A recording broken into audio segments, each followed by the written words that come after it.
Hi, I'm Kelly. And I'm Deborah. And together we're Two Gals Travel Tips. This week we are going to do a spotlight on Prague. I love Prague. We love Prague. And, you know, we were chatting about this destination. And so many times when we see this Prague, we see it jammed in with Vienna and Budapest. And I will say all three cities deserve their own trip. All three cities are great. So I don't, I stopped the checking as many things as you can do and just like to be in one place. So we did a week trip to Prague a few years ago on a girls trip, loved it. Yeah.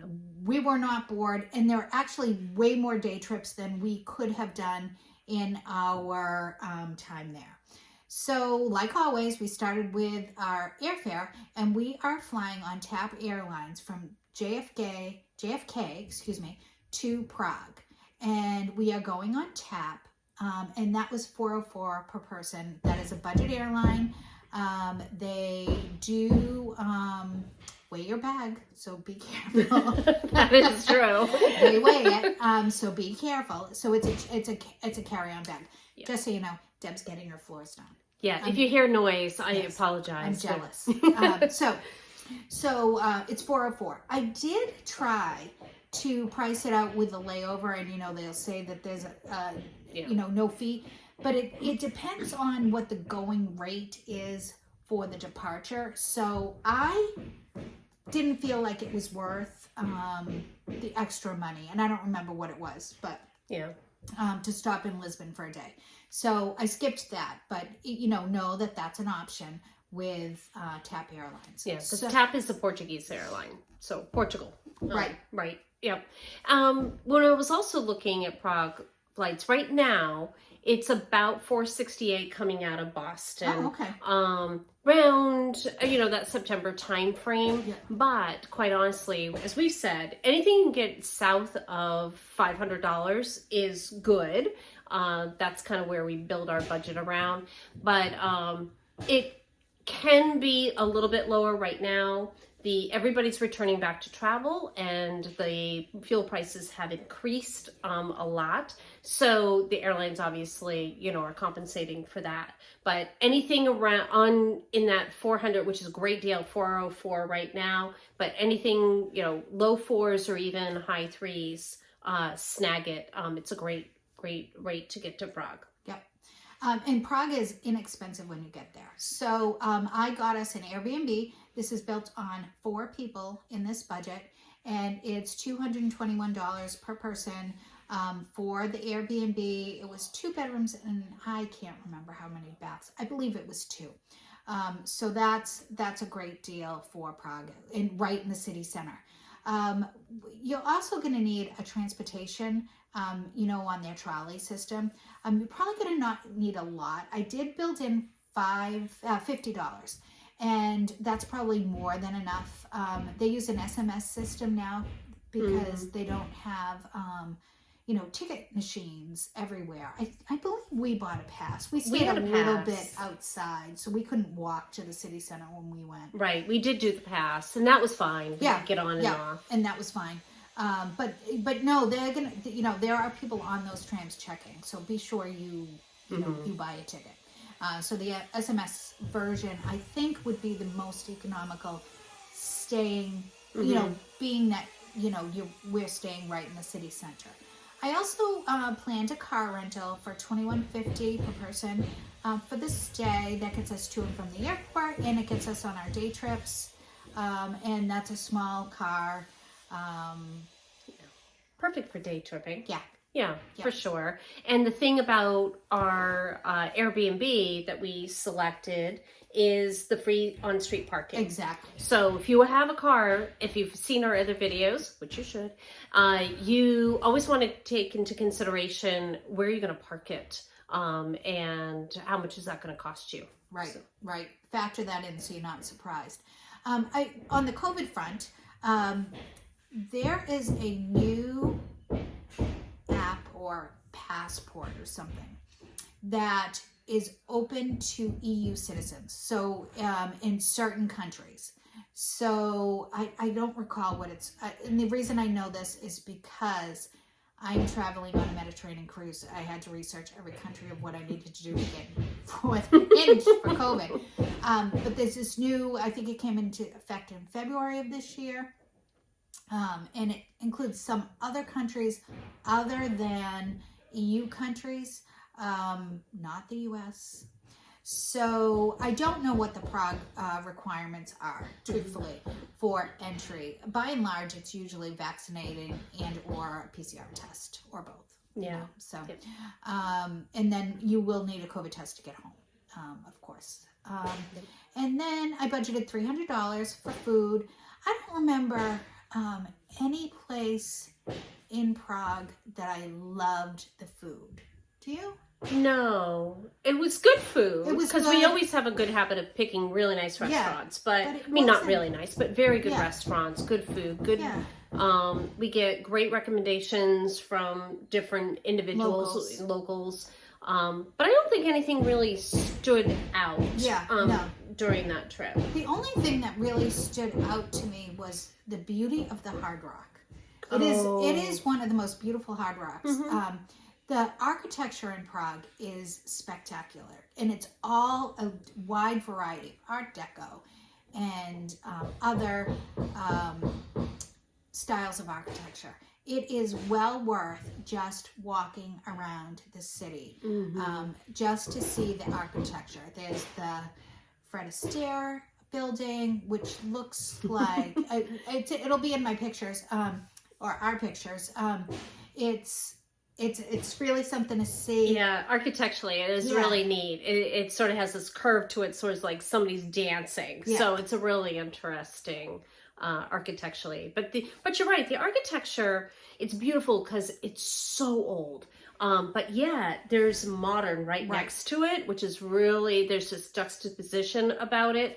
And then as you travel outside of the city, you have different influences from, the communist times to, that sort of in between, time between, in the 80s when, the Iron Curtain, had come down. So it's very different. It is. It's just, I think it might have been my favorite city to just walk around. It is one of those because squares and it's just beautiful. It's a really beautiful city. A lot of art just kind of out in public spaces too. So that's something fun to do, is just kind of walk around and seeing the art too.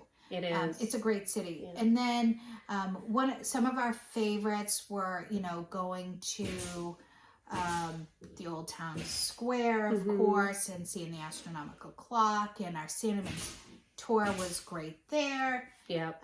We did a lot of walking. We loved the KGB Museum. That was fascinating. Yeah, that was. We're going to talk about our activities. All in all, our activities for this budget were under $200, which when we go over into the next phase of this, you're going to see how we broke it all down to the costs. So that's, kind of all how we came up to $191.73 as well. But this trip is coming in at $1,238.73. So under our $1,500. Yeah, which is great. It is. So let's break down our trips by day and how we would suggest going into the day-by-day activity. So, the Prague Pass was marginally not worth it. However, given that it was so close, I would purchase it in this case, because you might be walking by something and it's included in the Prague Pass and you decide, oh, well, I wasn't going to go there, but I'm walking by, so let me just get in. Going to the old church and the castle is a day, and kind of walking around that area, and the Charles Bridge and the Charles Bridge Church. And then, of course, there's the Jewish section of Prague, which is not to be missed. Has several synagogues, but one of the day trips we suggest taking is to Terezin. Terezin was a concentration camp, but it was kind of a model one where they would bring the Red Cross. And one of the residents of the Jewish ghetto in Terezin was also an art teacher. And she brought with her a lot of art supplies. So you will see in Terezin, as well as the Jewish area of Prague, several drawings that the children that lived in the Jewish ghetto, who ultimately most of them did not survive. You can see their art. It's moving. There's a cemetery there.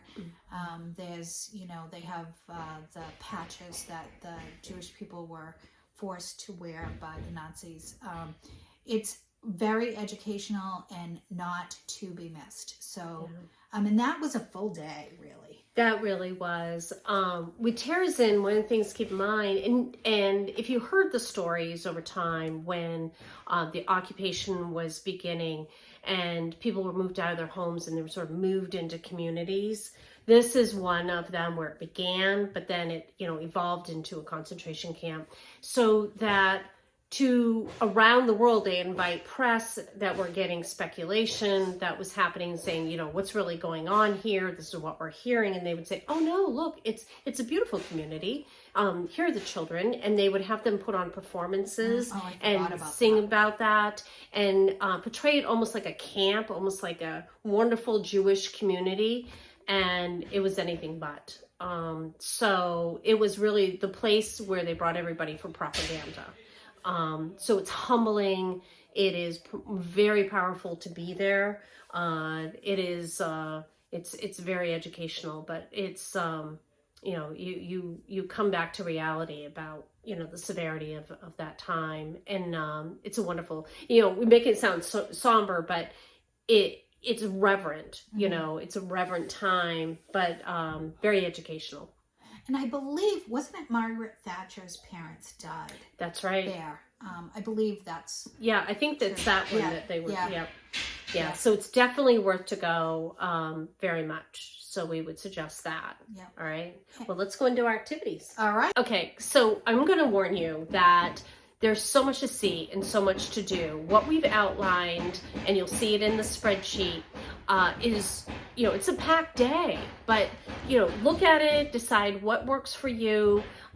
This also lays out based on, typically we sort of move on like a Thursday night to like a Wednesday. Just want to be careful that you're not trying to do like museums on Mondays and things of that nature. If you go, their starting date is a different day of the week. So don't be alarmed by how much that we're reviewing because it's a lot. But some of it is just walking by and seeing and taking it in. But talking about walking, we always start with a walking tour. Yep. The Sandeman's one was good. He brought us to a lot of different of the art in the city, just kind of there. Yeah. Taught us a lot about the city. We always start with that. Got our feet wet. It's a good way to get the lay of the land if you haven't seen our other videos. These are individuals. They're often either professors or college students, usually history majors that are doing these tours, and they're incredibly knowledgeable and very interesting, presentment. Some of them happen to do it a little bit more theatrically. Yes. I would say. We had an actor once. Yep, we did. And you can get a sense of the way that the city is laid out. And that's really helpful as you kind of foray into, a city. So we always start with that, and usually tip them about €10, depending on, or this is actually krona, right? Krona. Yeah. Yep. So they are not on the euro in the Czech Republic. They're on the Czech krona.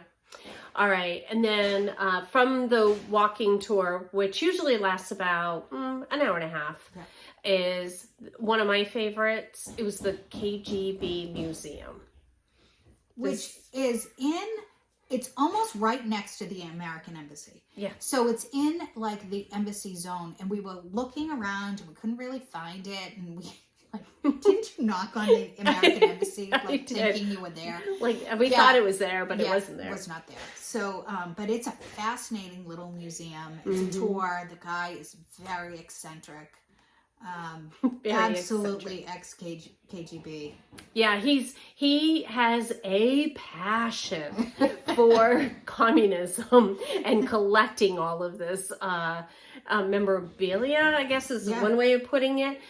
It is a tiny little shop or little museum, but the amount of stuff in this place, you could be looking for 3 or 4 hours and probably not see everything. And they have all the parades and what was playing on the television 24 hours. Well, up until a certain hour, and then TV would be off, and then, they'd start up again. Exactly what you would see. And wasn't it in there was also like tips on, how to behave and how to move around and how to be careful, giving information. I think that was that the museum in Budapest? That one was how to watch out for a spy. Oh, that's right. Yeah. There's a lot of great places with videos in Europe. But they had the parades and the music going on, and then they had this weird, like, how to live as a communist. That's right. I forgot about that. It was an interesting. It's I don't remember how much it was, and it's on our spreadsheet. It was really well worth it. It's not on the pass, but well worth it. Well worth it, for sure. And then another one of our favorites was the Strahov Monastery. This is a beautiful monastery, first off. And second of all, it has what's probably one of the world's most beautiful and well-collected libraries. Right. It's often, how you'll get those things, best this, best that. It is, I've not seen a most beautiful library list without this library being on it. It's gorgeous. Yeah. You got to remember, like in monasteries, especially over time, that the monks collected and gathered information and were harbors of books and artifact and history and all of that, and translating it and wrote it over and over again. So it is beautiful. Yeah, it's definitely worth it. And there's a brewery on site. So you go to the library and then you go to the brewery, and that's It fun. is a great little brewery. And, were these Trappist monks? I want to say they were, but I don't. Yeah. But there's, often monks, brew beer, but this happens to be one. Was it a chocolate beer or something of that nature? It was a really interesting type of beer. So you want to make sure that you get that. And then you go down into the basement. It's almost like a cellar style basement where it is in like a cave-ish kind of feel to it. And somebody famous was at that brew, but we'll make a note on that. It's a must-see to do entirely. Yep. And then we move on to the Prague Castle.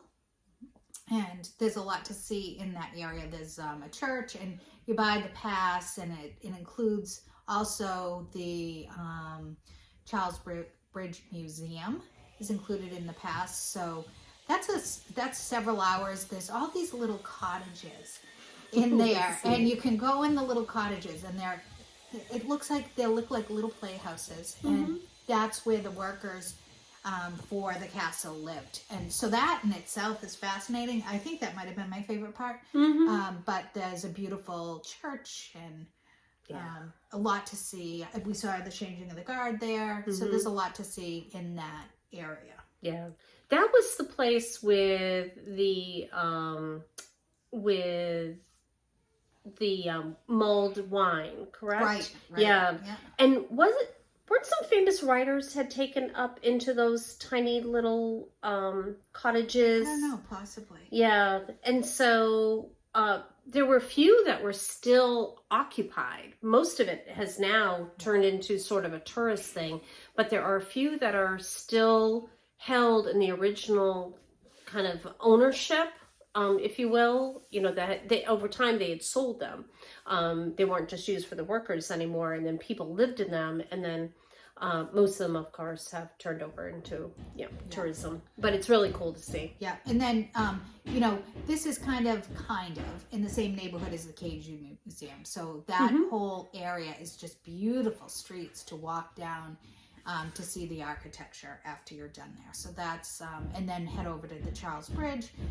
The Charles Bridge is very unique. It has it's an open bridge with pillars of saints, all different saints, and there's one that you rub his feet. Yep. I think it's St. St. Peter, so St. Paul. Yeah. And you'll always know where it is that you are supposed to rub a statue, always for good luck, is because it is very worn. Yeah. And it was his nose? Was him? No, it's his feet, I'm pretty sure. Yeah, feet or hand, but you'll definitely know it. And there's a big line, and there's a big amount of people waiting to do it. So get in line and make sure you do it. So, so it's not dangerous. Yeah, definitely. And that's where a movie was being filmed on the side of that at the time we were visiting as well, which is pretty cool. So that's a full day of things to see, and then catch some dinner at night and walk around. And it's a safe city to be walking around at night, so don't fear that. Take in the beautiful nightlife as well. And we ate in the city center, in the Prague city, the old town center, almost every night. Yeah. And in the middle of the afternoon, we might stop and get a glass of wine. And there's all these kind of restaurants, but then they have little courtyards where you can sit outside, and they have heaters. And that was really nice, and it was not overly expensive.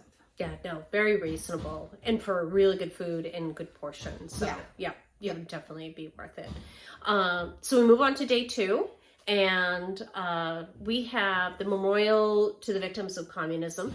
Definitely take a picture of this. It's beautiful. Take a moment and just take it in. It was well done. You might have recognized it once you kind of research. We've got pictures of it, but then you'll be like, oh, I've seen that before, and it's powerful and it's moving. So definitely make sure you do that. Yeah. And then there's a church, and underneath the Saint Cyril and Methodist Church is the Heroes of Horror Museum, or memorial, really, and that's a definite.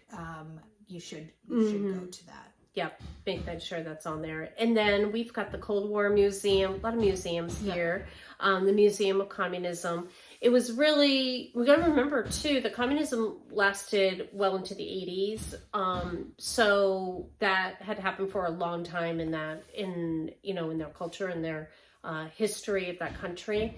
And was, kind of divisive, actually, because you didn't really know, who politically, believed or who didn't. So a lot of families had to deal with that. So it's really interesting to get that sense behind behind everybody. And then make sure that you ride Tram 42. Yes. And on this loop, it is really interesting. Yep. And it's, just a subway ticket. And it rides you around a historic route. And it's, it's a nice way to just kind of see the city and just sit and get a good seat, and, enjoy the view, really. Yeah. And Rick Steves has like a little walking tour that you can do and do an auditory version of that. So if you're listening to it on your phone, it tells you exactly when to start, and it follows the stops. It knows, because it's the same tram that keeps going around, and it's kind of fun to listen and have the different sites pointed out, and therefore you kind of get a free tour. So we suggest doing that. We did that. Yep. So day 3, and again, you can mix these days up any way you want. We're going to go to the Jewish area of Prague. I'm not going to outline every cemetery or, the clock or whatever. But it's kind of right outside of the Old Town Square. So it's very easy to walk to. There is a pass that includes all of the Jewish sites. So you get the pass and then you go into the sites. It is, in my opinion, the number one thing kind of to do in Prague. It was just moving. I wouldn't do it on my first day because it kind of was emotionally exhausting. So you want to kind of, gear yourself up for it. But absolutely not to be missed. And I would go into everything on the pass. It was all worth it. I would suggest that as well. And I think where you get the pass, they can give you a map, and that actually outlined some really important buildings and different things about that, because I remember laying that out and being like, okay, then that's important to see, because sometimes you're looking at a building and you don't really understand its prominence until you know a little bit more about it. Right. Yeah. Isn't there a statue on this walk that you rub the butt? Yes, there is. There's a statue. Because it's shiny. Shiny. And I think it's good luck. Yeah, they're always good luck. That's good luck. Yeah, so definitely take the time to visit, all of those places, and read up on it before you go as well. I think that will add a little bit of prominence to what you're seeing. I think the thing that I walked away with from there was, remember that the Jewish folks were moved into smaller locations within cities, and usually on the outside of the city center. And so when they were buried, they were given tiny little plots of land. And so you will notice that they were stacked on top of each other. And, as sad as that is for short, that it really understood the prominence of the tinyness of where they had to live their day-to-day lives in and made their homes. And that was their community. That's their, kind of city within a city, culturally. Mm-hmm. Yeah. And then day 4 is kind of Catholic Prague. So it's churches and there's a church there with a museum with a lot of religious art, and that was a great. That's a really good. Yeah, that was a great museum. I can't remember which one it was. Yeah, I can't remember. It's the Convent of St. Agnes. That's where it was. Yeah, and it was excellent, and I would highly recommend going to that. That was definitely worth it, and the religious art was beautiful. Yeah, it's a wonderful collection. So, and you can get a small pamphlet on what you're seeing there, and it's really cheap. I think it's not really, for us equivalent, I think it was like $1. Yeah. So yeah, definitely get that and read up as you go along, so you know what you're looking at. Yeah. But it is, and what we have listed on this day, like we said, it's a lot of churches and such, but the thing to keep in mind in Europe are the churches are beautifully done, and they've lasted hundreds of years, traditionally. So they're really just architecturally interesting. The promise that they paid within that part of the city, they're not moving them around, So, they're beautiful. So definitely do day 4 and make sure you hit all of those things. Yeah. So, next is the day trip on Terezin, which we've talked a lot about. You're going to go to Terezin. You're going to go to the Jewish ghetto. There is a concentration camp there. There's also kind of the barracks where people lived. There is a crematorium. There are train tracks that start outside of the crematorium that go to Auschwitz. So very moving place. It's a dark place. Yeah.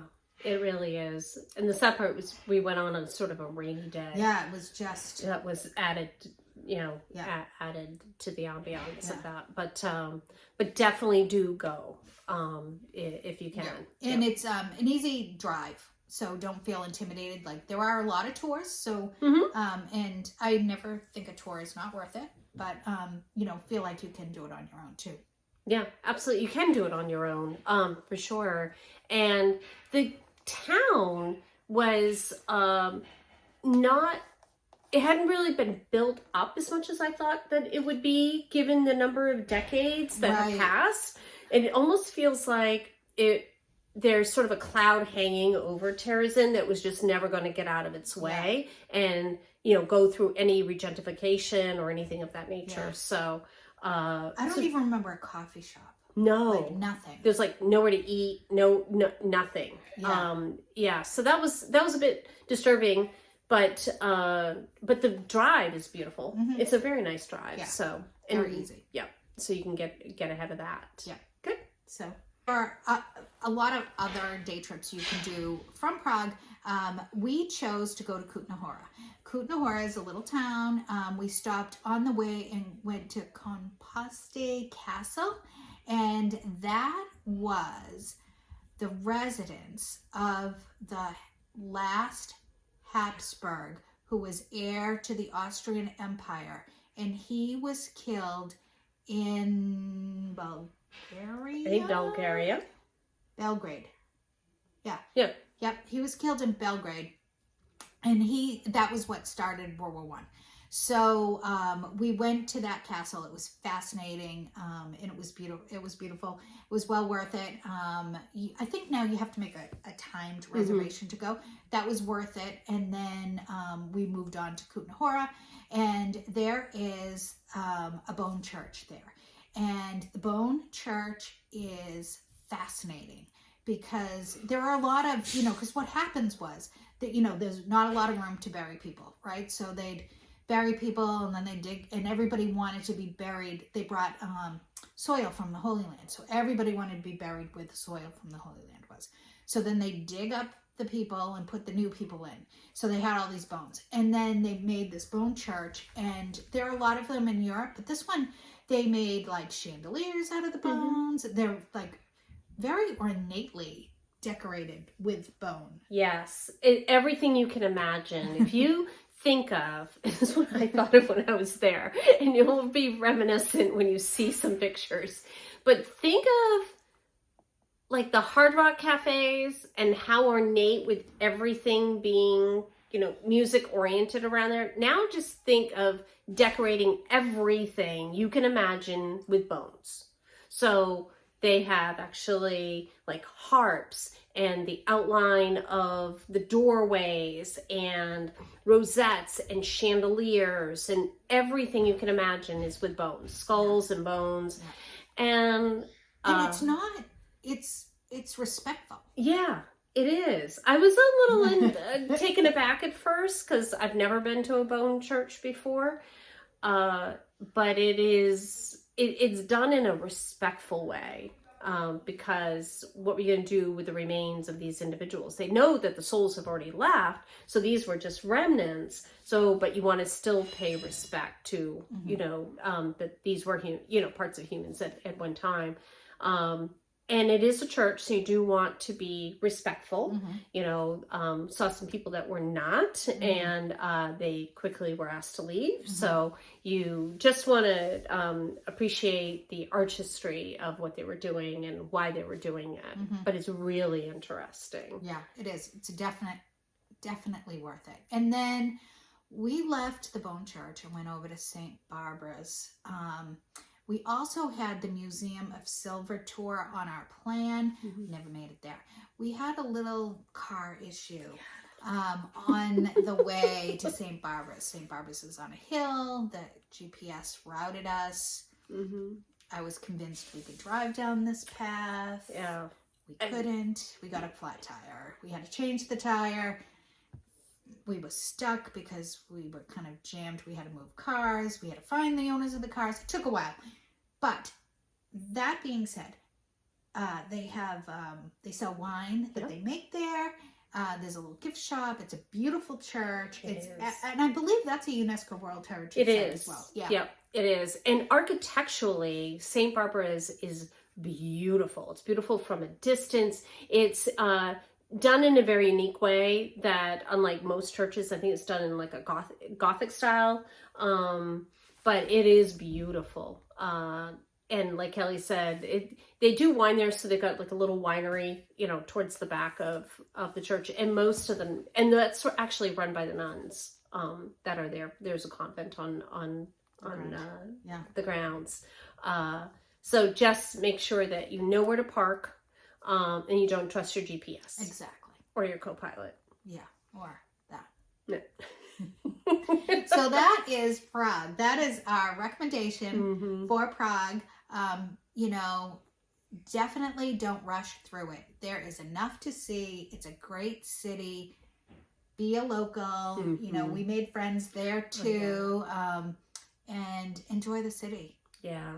I met somebody recently who said, you know, if you can go back and see a city 3 times. The first time you're going to just see it. The second time you're doing it to kind of experience it. And then the third time go back like a local. Prague is one of those ones that if you don't rush it, like, you know, we're saying, and your first time, you're sort of seeing it in the first day. That's why we do the tour. Throughout the rest of it, you are looking to make friends, to, you know, really get into that local, you know, mindset, and you're really experiencing it. It is a city I would go back to in a heartbeat. There's so much more. Yeah. Oh, you know what, you know, here's 2 things we forgot about Prague. The John Lennon Wall. Oh, so yeah. During communist times, they had this wall that they dedicated to, I don't know if it was just John Lennon or the Beatles, but it's graffitied. So people write on the wall. It's an obscure place. Yeah, it is. That's right. That's a whole other story. That's a whole other story. But finding the wall. Yes, finding the wall. It's an obscure place, but it's definitely worth going to just to see that and how important that was to them. And for whatever reasons, the Russians allowed them to have that kind of bit of freedom. And something that occurs in Europe that doesn't happen here is you can go into like a local store with a 2-liter bottle and get wine. That's right. So there was this little place down the street from our house where we could do that. And we would go there with our little 2-liter bottles. Yeah, you get the 2-liter bottle, and then you go back and you fill it up from the tap. Yeah. Yeah, for like $2. Yeah. And so you've got a 2-liter of wine. It was interesting, but very economical. Some countries, they let you fill them yourself. So they right. would not. They wouldn't let it. No, they weren't having that there. No, because but like we were looking at it as like an activity, and we're like, no. Yeah. I think we were lucky to have the bottle. Yeah. So that was definitely worth it to do. Yeah. So go into like the little grocery stores. Yeah, go into the grocery stores because it's just different than the U.S. So. It is. So it's kind of like, you know, in the U.S. where you can like refill like water bottles in some places. You just do that with wine. It's a really interesting concept. I totally forgot about that. Yeah. And with the wall, you want to bring your own markers or, you know, paint pens, and you can put a positive message on the wall. So pack that. Yeah. Yeah, that's a fun thing to do. Yeah. All right. Great. We'll see you in the next one. Okay, so this is a spreadsheet very similar to what we use to build our trips. This is the total trip budget, as you know, $1,500. Our total cost came in at $1,257.22, and we have remaining to spend $242.78. Let's break down what that $1,257 entails. Okay, breaking this down, you can see our expenses. Airfare is $404. That's out of JFK. The lodging cost, we found an Airbnb right in city center, so that was a good deal. The food budget's about $300, and you can see, you can pause this to see the other major expenses here, and that is what totaled the $1,257.22. So we have the Prague Pass at $102.24, and then adding in the additional activities that we want to do, that came in at $191.72. And if we did these things out of wallet, we'd be at $109.98. But as Kelly mentioned, there's so much more you can do on the pass that you can pop in and see other things. It really is worth it. And the last tab are just, you know, bits and baubles of information that we put aside, especially if you're planning your trip with others and you want to talk about them during your trip planning session, which we will cover in another video about how to plan with other people and things to consider.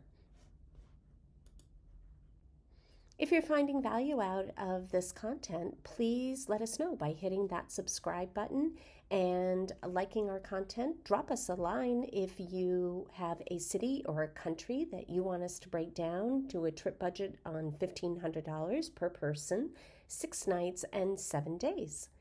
And now we'll show you some of our favorite pictures from our trip to Prague. And until next time.